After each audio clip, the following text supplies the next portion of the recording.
Good morning po, sir, ma'am. Po, lalagin po tayo.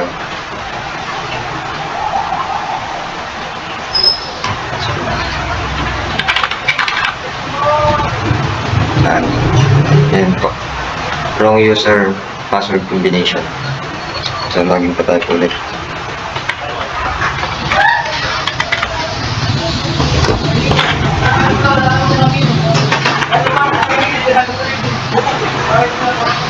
Tapos, ito po tayo sa Add Barangay.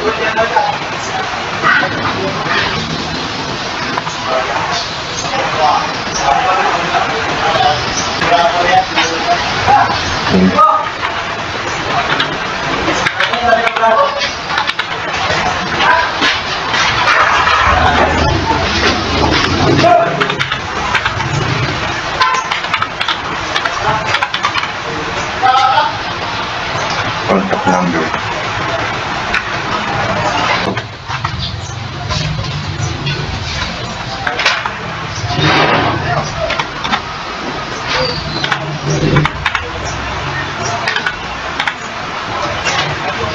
Tapos, ito po yung address. Then to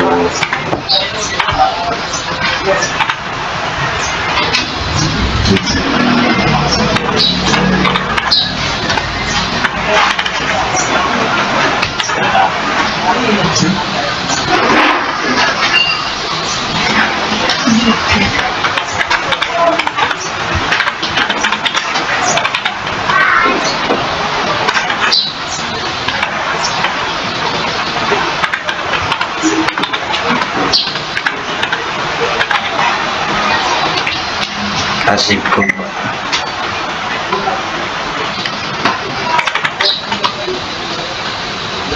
Operating hours. The 12 p.m.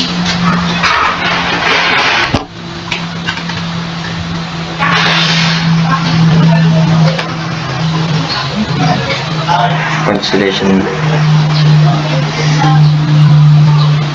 dental check.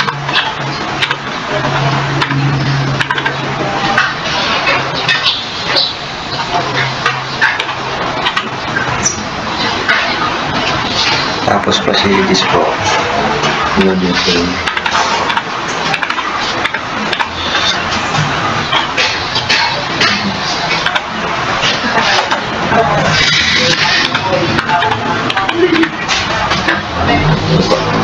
Tapos submit po natin. Okay.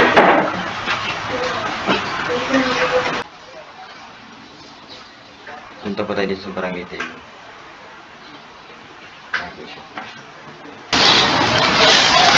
Morning po. So po, ayun nga po, nakapaganda po tayo ng isang barangay. And ngayon po, try po ulit natin mag-add ng another barangay. So, add barangay po tayo. Pilapan lang po natin itong form na to. Then dito po sa address, bali-mali po yung dating ginawa namin dito na pagbaligtad po namin siya. Pero ngayon po, inayos po namin siya according to rin sa pagkakasunod-sunod. So, pilapan po natin contact number.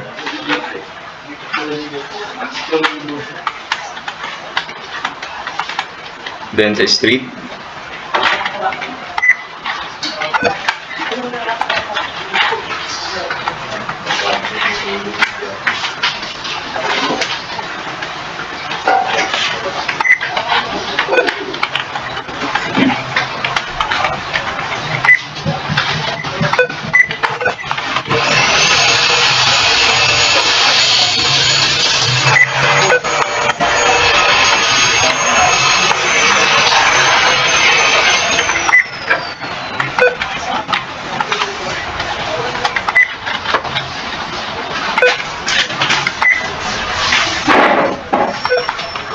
So, zip code po natin is 3124.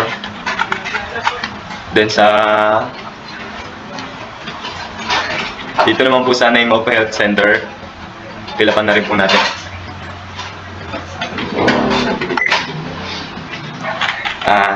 Lagay po natin yung pangalan ng Barangay Health Center.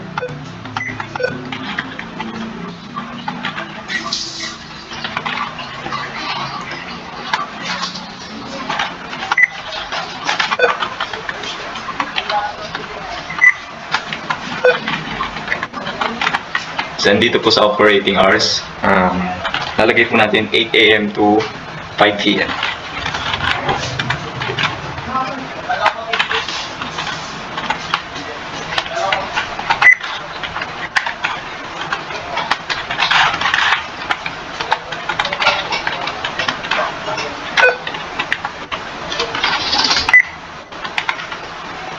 Consolation resignation is nalagay po natin dyan is check up.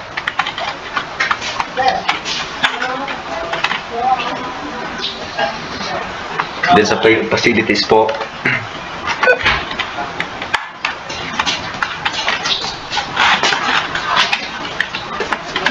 so ayun na po, add na po natin siya, submit. Na-add na po natin siya. Then, tignan na po natin siya sa table. So, yun po makikita nyo po, no? Nakapag-add na po tayo ng isang barangay. And mag-add po ulit tayo. Sabihin po natin dito, Kadaklan.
Number, ganun lang dito ulit.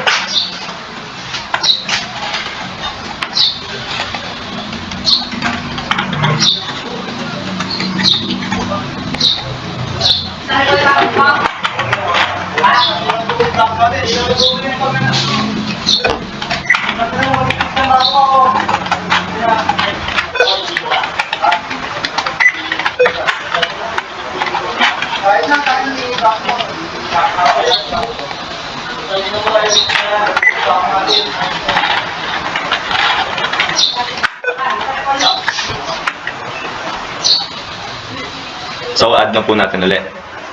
Ayun nga po, okay na ulit. Then, check po natin. So, ayun po, nadagdag po si Barangay Kadaklan Health Center. Kaya ako naman po, ang gagawin ko po is mag-update po tayo. So, ang update po natin is yung sa Natividad Health Center. Okay. Ayan. So, ilalagay natin sa name of health center is Karanglan. Karanglan Health Center. And then, dos.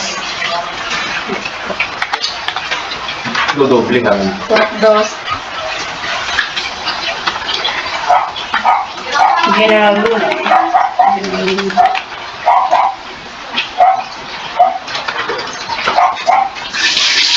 Karanglan. Nueva Ecija. And then operating hours is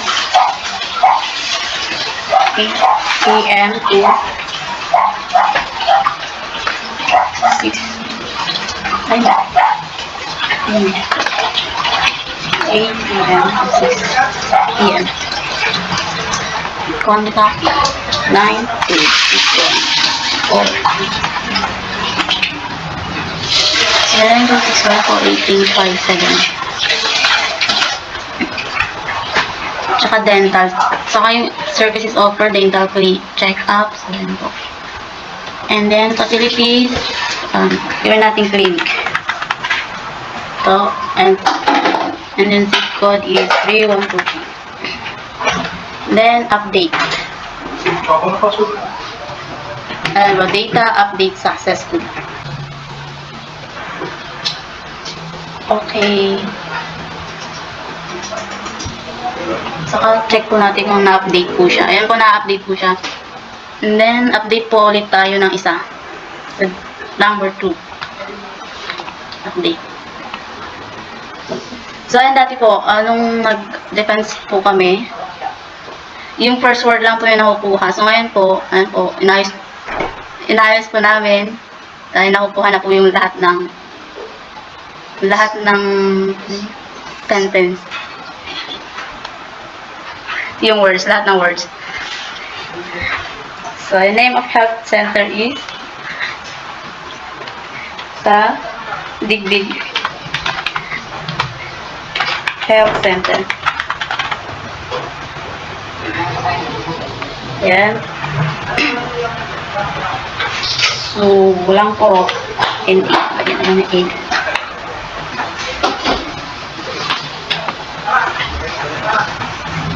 Ay, bin A then bin B.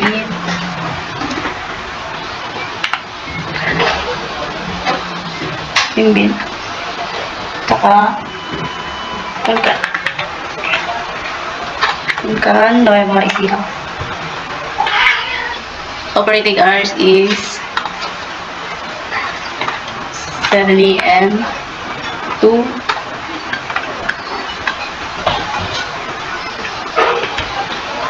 5.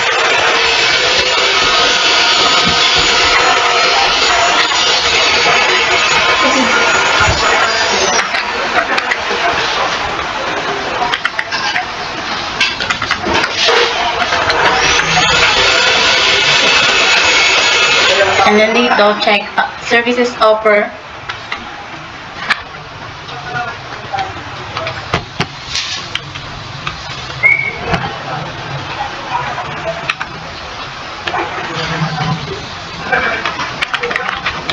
And consultation. And then the facilities is wala. Ano ba yung facilities nila doon? Pharmacy lang. And then the zip code.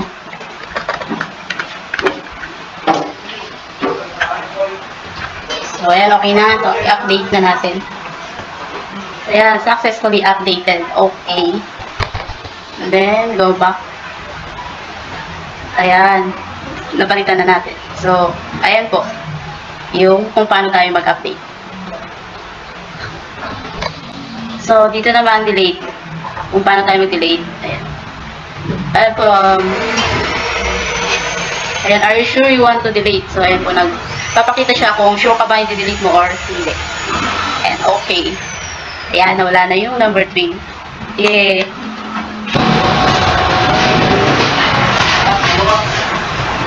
So, ayun po, natapos na po yung update and delete. Ito yung pag-insert ng mga data. Nakita niyo po. So, continuation po nito is sa search na po tayo. Purpose po ng search is para madaling mahanap yung mga barangay na naka-include dito sa database niya. Kasi di naman po pwedeng isa-isa natin yan kung maraming barangay. So, ngayon po magsa-search tayo. Search natin yung barangay.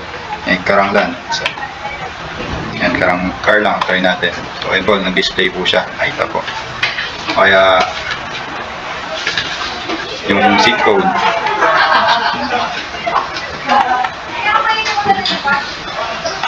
$36. So, ayan po. Binbin Panggan Nueva Ecija. Kaya, base yung ID. Oh, ayan po. Nakita po lahat. Yun lang po yung purpose ng sa search niya.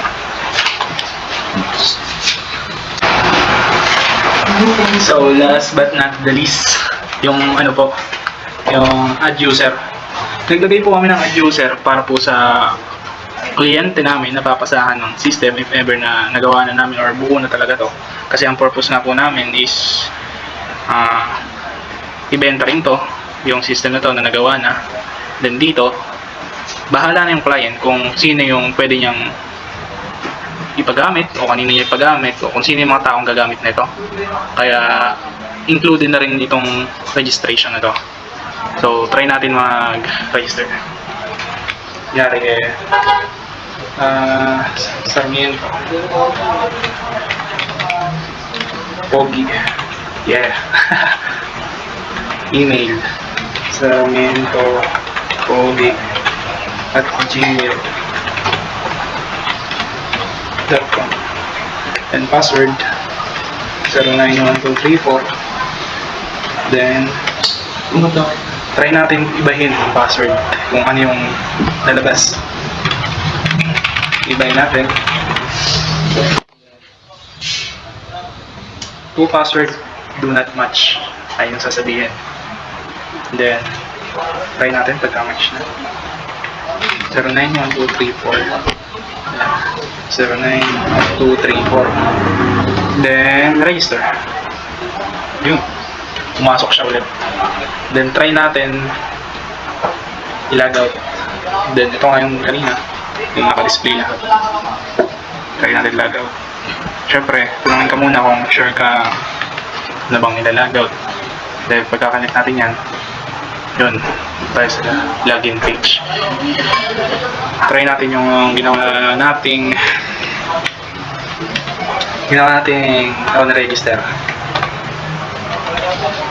091234. Yun, masok ulit. So yun lang at maraming salamat po.